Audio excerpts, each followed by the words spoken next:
नमस्ते। आज हम बात करेंगे उन 8 प्राणायामों के बारे में जो कि सहयोग प्रशिक्षण के सिलेबस में इंक्लूड किए गए हैं। तो वह आठों प्राणायाम बहुत ही सहज और सरल है, जिनका अभ्यास करके हम अपने आप को स्वस्थ रख सकते हैं। जैसे कि बीपी की प्रॉब्लम हो, डायबिटीज़ की प्रॉब्लम हो, या कोल्ड कफ बढ़ा हुआ है, या बहुत अधिक गर्मी लग रही है, तो कैसे उन 8 प्राणायामों का अभ्यास करके हम अपने आपको स्वस्थ और हेल्दी रख सकते हैं।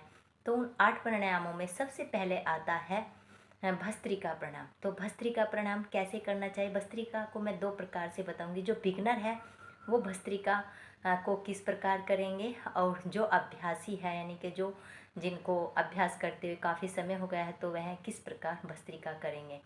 तो सबसे पहले हम भस्त्रिका प्राणायाम यानी किसी भी प्राणायाम को करने से पहले हमें उसकी सावधानी जाननी चाहिए, जिससे कि हमें अगर कोई शारीरिक समस्या है तो वह समस्या हमारी बढ़े नहीं।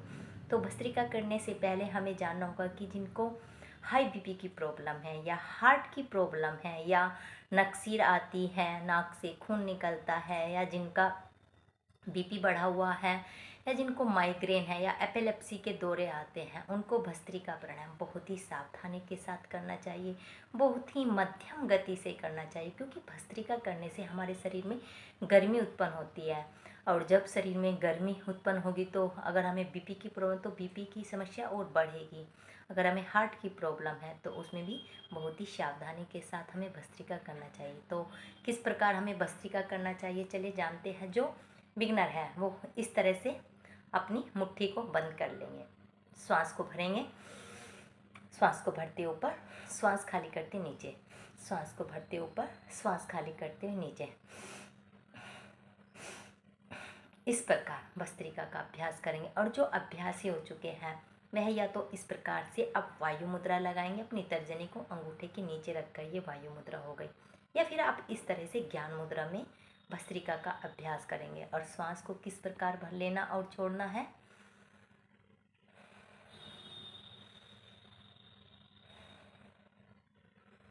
चेहरे पर प्रसन्नता का भाव रखते हुए, आनंद की अनुभूति करते हुए कि मेरे शरीर के सारे जो कफ कोल्ड की समस्या है वो दूर हो रही है, और मेरा शरीर क्योर हो रहा है, मेरे शरीर की सभी विकृतियाँ दूर है, सेल हेल्दी हो रहे हैं। तो इस तरह से भस्त्रिका का अभ्यास करें। ये मैंने सावधानी के साथ बताया, लेकिन जो अभ्यास हो चुका है वो थोड़ा मध्यम गति से भस्त्रिका करेंगे, इस प्रकार से।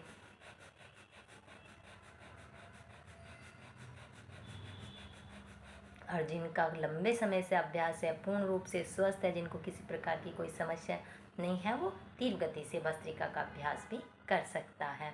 लेकिन उसमें अपने चेहरे के हाव भाव को नहीं बिगाड़ेंगे, प्रसन्नतापूर्वक भस्त्रिका का अभ्यास करेंगे। अब भस्त्रिका के जो हमने सावधानी जानी, अब उसके बेनिफिट भी जानते हैं कि जब आप भस्त्रिका करेंगे तो आपके शरीर के सभी कफ रोग दूर होंगे, आपकी लंग्स कैपेसिटी बढ़ेगी, यानी कि आपके जो लंग्स हैं उनकी कार्य करने की जो क्षमता है वो बढ़ेगी एक भस्त्रिका करने से। और भस्त्रिका करने से हमारा रेस्पिरेटरी सिस्टम क्योर होता है, ये सभी जानते हैं। तो रेस्पिरेटरी सिस्टम क्योर हो, तो ब्लड सर्कुलेशन अच्छे से हमारे शरीर में फ्लो करता है। जब ब्लड सर्कुलेशन अच्छे से फ्लो करेगा तो हमारा शरीर स्वस्थ होगा, यानी कि नाड़ियों में जो ब्लड का सर्कुलेशन है वो अच्छे से प्रवाहित होगा। क्योंकि जब नाड़ियों में ब्लॉकेज आ जाते हैं तभी हमें बहुत सारी बीमारियां, हार्ट से रिलेटिव, लंग्स से रिलेटिव बहुत सारी परेशानियां हमें आने लगती हैं। हमें कोल्ड कफ, हमें अस्थमा की प्रॉब्लम होने लगती है। तो भस्त्रिका बहुत ही, जिनको किसी प्रकार की समस्या है, मध्यम गति से करेंगे। जो पूर्ण रूप से स्वस्थ है, जिसको किसी प्रकार की बीपी की, हार्ट की समस्या नहीं है, वो भस्त्रिका को तीव्र गति से कर सकते हैं। भस्त्रिका को जाना, अब हम जानते हैं कपालभाति प्राणायाम। अब सभी जानते हैं कपालभाति कैसे किया जाता है। उसमें क्या करना होता है, हम श्वास को सिर्फ हमको खाली करना होता है, श्वास को भरना नहीं होता है। भस्त्रिका में श्वास आ रहा है, जा रहा है, यानी कि एक्जिलेशन और इनहेलेशन दोनों चल रहा है। लेकिन इसमें क्या होगा, सिर्फ इसमें हम श्वास का एक्जिलेशन है, श्वास को बाहर खाली करेंगे, श्वास को एनिलेशन यानी कि श्वास को हम अंदर नहीं भरेंगे। तो ये है कपालभाति।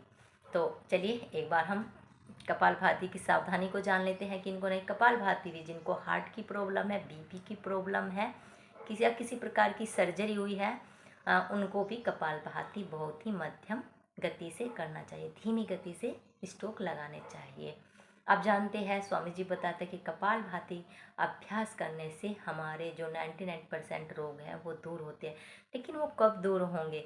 जब आप सही विधि के साथ कपालभाति प्राणायाम करेंगे। अगर जिनको बैक की प्रॉब्लम है, वे कपालभाति में नहीं बैठ पा रहे, इनको स्ट्रोक लगाते समय बैक में उनके जो कमर में दर्द की समस्या और बढ़ जाती है, तो वो क्या करेंगे, अपनी टेल बोन के नीचे कोई कुशन या गद्दी रखकर ही कपालभाति का अभ्यास करेंगे। या फिर आप गद्दे पर बैठकर या अपनी टेल बोन के पीछे आप कोई पीलो या कुशन रख लीजिए, जिससे आप कंफर्ट जोन में बैठकर कपालभाति का अभ्यास करेंगे। तो अब जानते हैं हम कपालभाति की क्या विधि है, इसको जान लेते हैं। सिर्फ श्वास को एक्सहेलेशन करना है, श्वास को बाहर खाली करना है।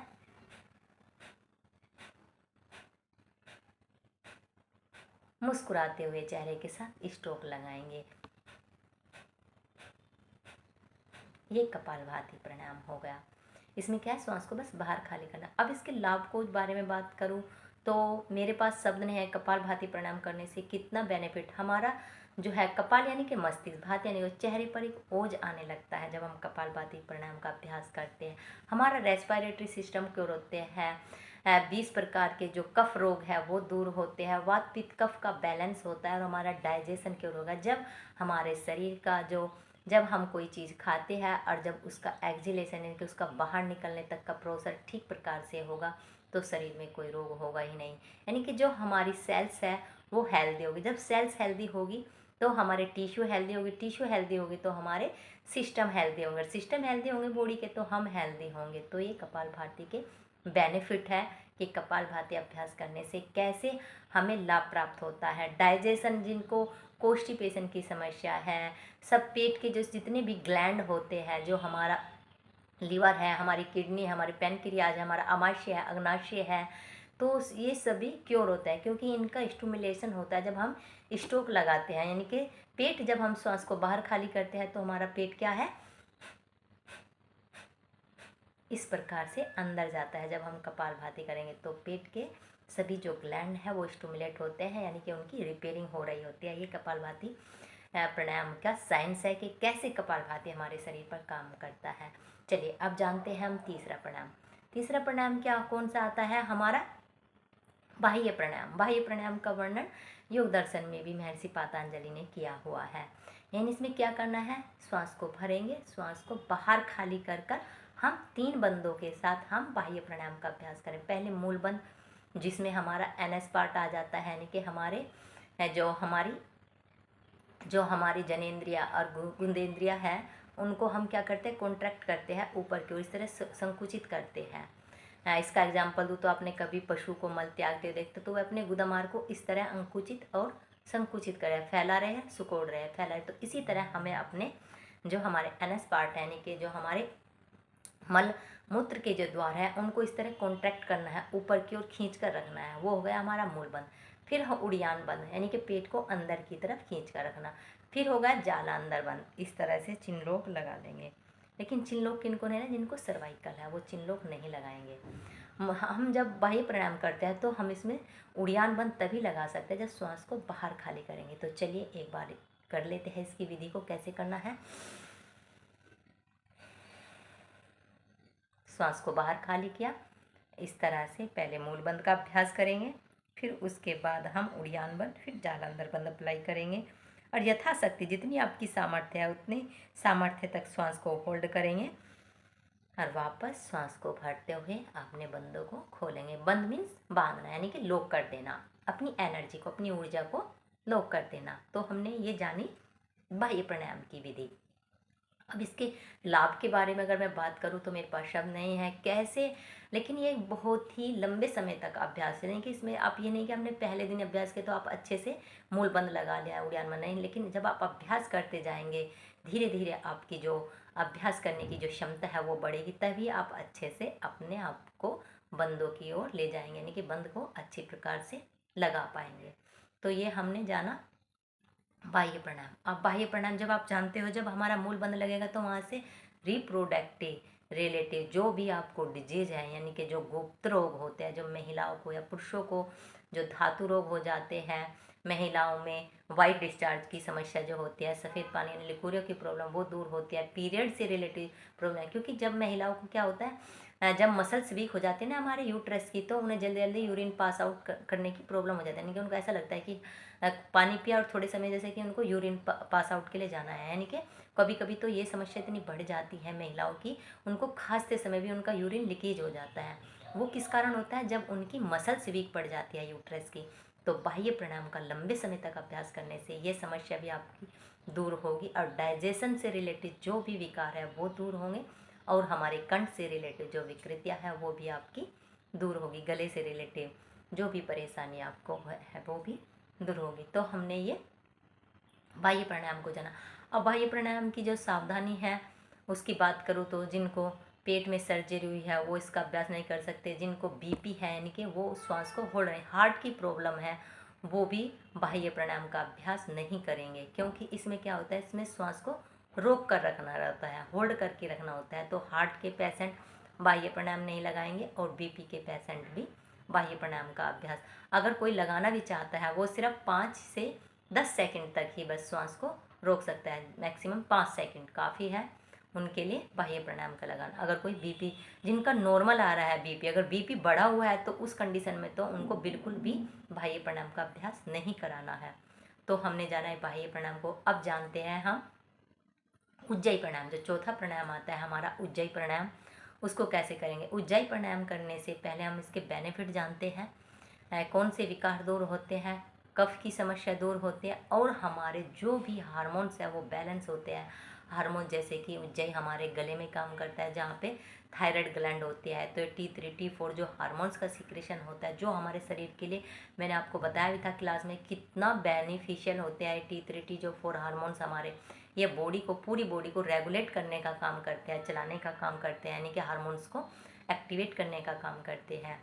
तो जब ये इम्बैलेंस हो जाते हैं तो हमें थायराइड की प्रॉब्लम हो जाती है, और भी बहुत सारी, बालों का झड़ना, स्किन से रिलेटेड प्रॉब्लम, थकान रहना, बोन्स वीक हो जाना, तो बहुत सारी डिजीज़ हमें होने लगते हैं जब हमारा जो थायराइड ग्लैंड भी इम्बैलेंस हो जाता है। तो हार्मोन्स को बैलेंस करने का कार्य हमारा उज्जाई प्राणायाम करते हैं।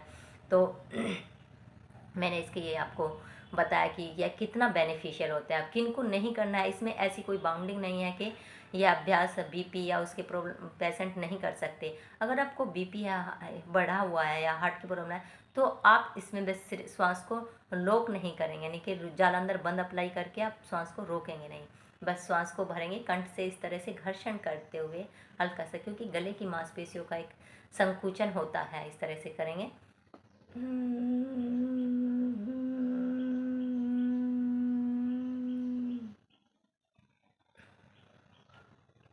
ये तो आप श्वास को दोनों नासिका से भी खाली कर सकते हैं। ये स्वामी दयानंद सरस्वती की जो बुक है मुंगेल बिहार वाली, तो उसमें ऐसा भी दी गई है इस टेक्निक को, लेकिन जो स्वामी जी बताते हैं वो कैसे करते हैं, चलिए उसको बताते हैं। श्वास को भरेंगे कंठ से,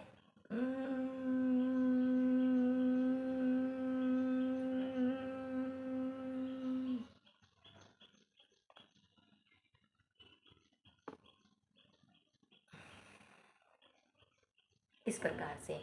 लेकिन जालंधर बंद अप्लाई उनको नहीं करना जिनको सर्वाइकल है या जिनका बीपी बढ़ा है, वो लंबे समय तक सांस को होल्ड नहीं करेंगे। यह एक नॉर्मल सी बात है जो सभी को आना चाहिए। जिनको बीपी है, हार्ट की प्रॉब्लम है, वो लंबे समय तक श्वास को रोक ही नहीं पाएंगे। तो चलिए, क्योंकि उन्हें जब श्वास होल्ड होगी तो उनको ऐसे फील होगा जैसे कि बीपी फ्लैक्चुएट हो, यानी कि बीपी बढ़ रहा है। यानी कि हार्ट के पेशेंट ऐसा लगे जैसे उनकी जो श्वास है वो दम घुट रहा है। तो इस तरह से उनको यह जो समस्या है वो और बढ़ सकती है।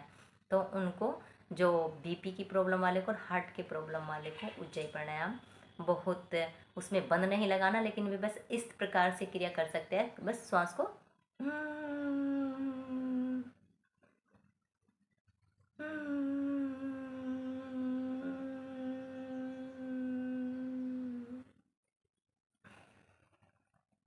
श्वास को घर्षण किया, भरा, फिर लेफ्ट नासिका से छोड़ दिया, या फिर श्वास को भरेंगे और छोड़ देंगे। आप उसमें लोक नहीं लगाएंगे कि श्वास को होल्ड नहीं करेंगे, ना ही जालंधर बंद अप्लाई करके लोक लगाएंगे। तो वैसे आपको ये सावधानी रखनी है, आपको नॉर्मल ही उज्जाई प्राणायाम करना है जिनको बीपी या हार्ट के पेशेंट है। और जिनको ये बीपी और हार्ट की समस्या नहीं है वो लोग भी लगा सकता है, किसी भी प्रकार से उज्जयी प्राणायाम कर सकता है और उसके लाभ ले सकता है। मैंने लाभ के बारे में बताया कि इससे हार्मोन्स को बैलेंस करता है, जो शरीर में जो कफ कोल्ड हुआ है उसको, यानी कि सर्दी जुकाम जिनको है उनके लिए भी बहुत लाभकारी। कंठ से रिलेटेड किसी भी प्रकार की डिजीज होती है, अकलाना, तुतलाना, बहुत सारे डिजीज गले में हो जाते हैं, जैसे गले में खराश हो जाना या टॉन्सिल हो जाना, उसके लिए भी बहुत ही लाभकारी ये उज्जयी प्राणायाम होता है। चलिए अब चलते हैं हम चौथे प्राणायाम की तरफ। चौथे प्राणायाम आता है हमारा अनुलोम विलोम। इसमें किसी प्रकार की कोई बाउंडिंग, कोई बाध्यता नहीं है। अगर आप इतने सीरियस कंडीशन में बीमार है कि आप बिस्तर से उठ भी नहीं पा रहे हैं, तो भी आप अनुलोम विलोम कर सकते हैं और अपने आप को बैलेंस रख सकते हैं। प्राणवायु का जो ऊर्जा है वो अपने शरीर में इनहेंस कर, इसमें किसी प्रकार की कोई बाध्यता नहीं है। अगर आप लंबे समय तक जब प्राणायाम का अभ्यास करते रहेंगे, आप अपनी बॉडी के अंदर काफ़ी इम्प्रूव देखेंगे।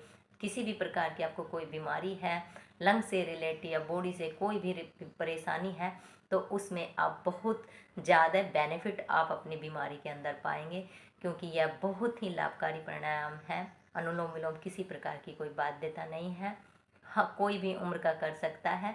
5 साल से ऊपर के बच्चे भी अनुलोम विलोम से लेकर जब तक हमारा जीवन है तब तक आप इस प्राणायाम को कर सकते हैं, किसी प्रकार की कोई बाउंडिंग नहीं है। चलिए कैसे करते हैं। चंद्र नाड़ी से श्वास को भरेंगे, इस तरह से प्राण मुद्रा बनाएंगे, अपनी तर्जनी और मध्यमा को इस तरह से कर लेंगे, जिसमें भी आप कंफर्टेबल। अगर आप इस तरह से करने में कंफर्टेबल होते हैं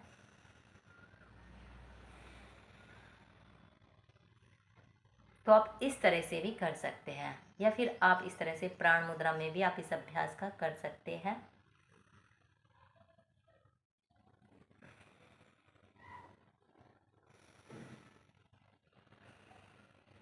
पहले लेफ्ट से भर के राइट से खाली किया, फिर राइट से लेफ्ट से, इसी तरह अल्टरनेट अनुलोम विलोम यानी कि उल्टा, पहले राइट लेफ्ट फिर राइट फिर राइट फिर लेफ्ट, इसी तरह से अनुलोम विलोम का हम अभ्यास करते हैं। यानी कि चंद्र नाड़ी से भरकर सूर्य नाड़ी से एक्सहेल करेंगे, फिर सूर्य नाड़ी से भरकर लेफ्ट नासिका से ही यानी कि चंद्र नाड़ी से ही एक्सहेल करेंगे। बस इसमें एक ये विशेष ध्यान रखना, जब आप समापन करें हैं तो लेफ्ट यानी कि चंद्र नाड़ी से ही श्वास को बाहर खाली कर कर रिलैक्स करेंगे। तो लाभ के बारे में आपको इसमें किसी प्रकार की कोई बाध्यता नहीं, सभी अनुलोम विलोम प्राणायाम कर सकते हैं। अब आता है छठा हमारा भ्रामरी, जो कि मानसिक विकृतियों के लिए, यानी कि जिनको अनिद्रा की प्रॉब्लम है, इंसोम्निया यानी कि जिनको नींद नहीं आती है, जिनको हेडेक सिर दर्द बना रहता है, जिनको एपिलेप्सी के दौरे आते हैं, जिनको माइग्रेन की समस्या रहती है, जिनको तनाव बहुत ज़्यादा है, तो उनके लिए यानी कि जितने भी मानसिक विकृतियाँ, उसमें भ्रामरी प्राणायाम बहुत ही लाभकारी प्राणायाम है। इससे शरीर में एकाग्रता उत्पन्न होती है। तो भ्रामरी प्राणायाम, ये सभी प्राणायाम जो मैं आपको बता रही बहुत ही लाभकारी है और सभी शायद इनसे इंट्रोड्यूस यानी कि सभी इनकी जानकारी भी सभी को होगी। तो चलिए मैं थोड़ा थोड़ा आपको बस बता रही हूँ। तो चलिए कैसे करते हैं भ्रामरी। इस तरह से अपनी आँखों, अपने कान के जो हमारे इस तरह से इनको इस तरह अंगूठा रख लेंगे, ये जो कान की बाहर बिंदु से है इन पर हम अंगूठा रख लेंगे और अपनी तर्जनी उंगली को आईब्रोज के ऊपर इस तरह से श्वास को भरेंगे, भंवरे का गुंजन करते हुए श्वास को खाली करेंगे। आंखों को भी फिंगर से दबाना नहीं है, बस हल्का सा टच करके रखना है।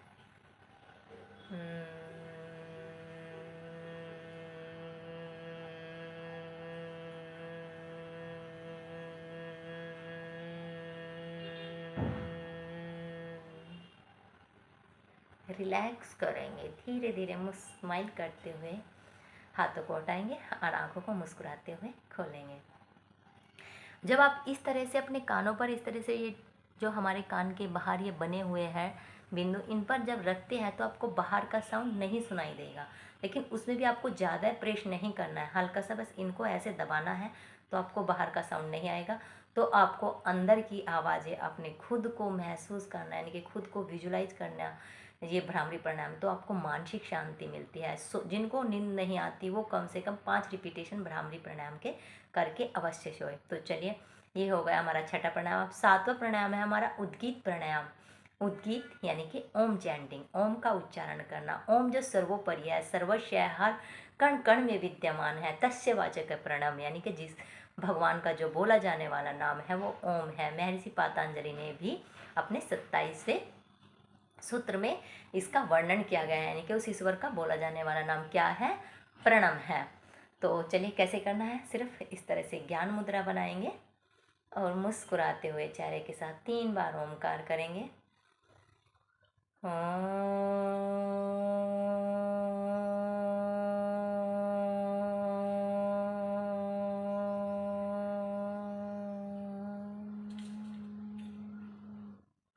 मैंने सिर्फ एक बार दिखाया, आपको अभ्यास करना है कम से कम 5 से 7 बार या 3 बार आप उद्गीत प्राणायाम को कर सकते हैं। सोने से पहले भी अगर आप, इससे भी आपको मानसिक रिलैक्सेशन मिलेगा, आपकी जो मानसिक जो परेशानी है वो दूर होगी।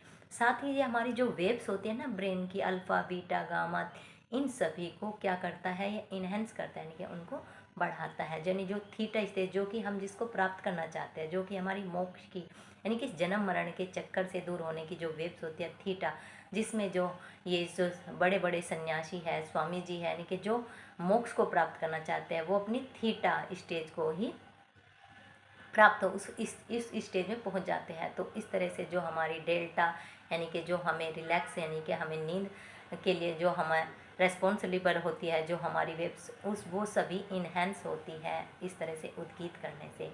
तो ये 7वां प्राणायाम हुआ। अब 8वां करेंगे हम ओमकार, यानी कि सिर्फ हम प्राणायाम, यानी कि ध्यान का जो हमारा 8वां प्राणायाम है उसको करेंगे। उसमें सिर्फ आपको न ही कुछ साउंड करना है, न बोलना है, बस अपनी आ रही जा रही श्वासों पर ही फोकस करना है कि शरीर में श्वास आ रही है, जा रहा है, जो कि ध्यान की अवस्था होती है। इस तरह से ज्ञान मुद्रा लगाएंगे। ये हमारा 8वां प्राणायाम है, ये जो हमें ध्यान की स्थिति प्राप्त होती है। क्योंकि हम बोल तो देते हैं कि हम ध्यान करें, लेकिन हम जो मन से इतने विचलित होते हैं कि हम बस आंखें बंद करके, और अंदर से न जाने कितना भूचाल हमारे विचार अंदर आ रहे होते हैं, उसको एकाग्र करना, यानी कि रिलैक्स करने के लिए आप कुछ समय के लिए, जब भी आपको लगे कि मैं मानसिक रूप से परेशान हूँ, कोई भी ऐसी कंडीशन है, सोने से पहले भी आप इस तरह से सिर्फ 5 मिनट के लिए आंखें बंद करके आप कोई मंत्र चैंटिंग भी कर सकते हैं। इस तरह से जब आप प्रणव करेंगे, प्रभु के चरणों का ध्यान करेंगे, उसके ही आगोश में जाने का प्रयास करेंगे, मन को सुखद करने वाला यह प्राणायाम 8वां प्राणायाम, जिसका नाम ही है प्रणव, यानी कि ओम। 7वें प्राणायाम में हम उद्गीत यानी कि ओम की चैंटिंग करते हैं, उच्चारण करते हैं, लेकिन इसमें हम बिल्कुल साइलेंट होकर अपनी आ रही जा रही श्वास पर फोकस की, नासिका में श्वास आ रहा है, जा रहा है।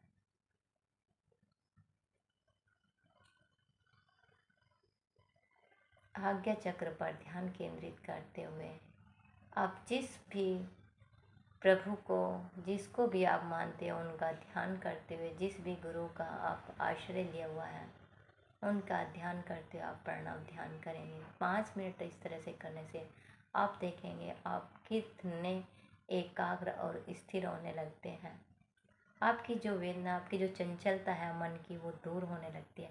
आपको एक अलग ही आनंद और ऊर्जा की प्राप्ति आपको होगी। तो ये नमस्ते, ये 8 प्राणायामों का वर्णन मैंने आपको किया, थोड़ा जल्दी जल्दी किया क्योंकि वीडियो बहुत लंबा हो जाएगा। इसी के साथ हरिओम।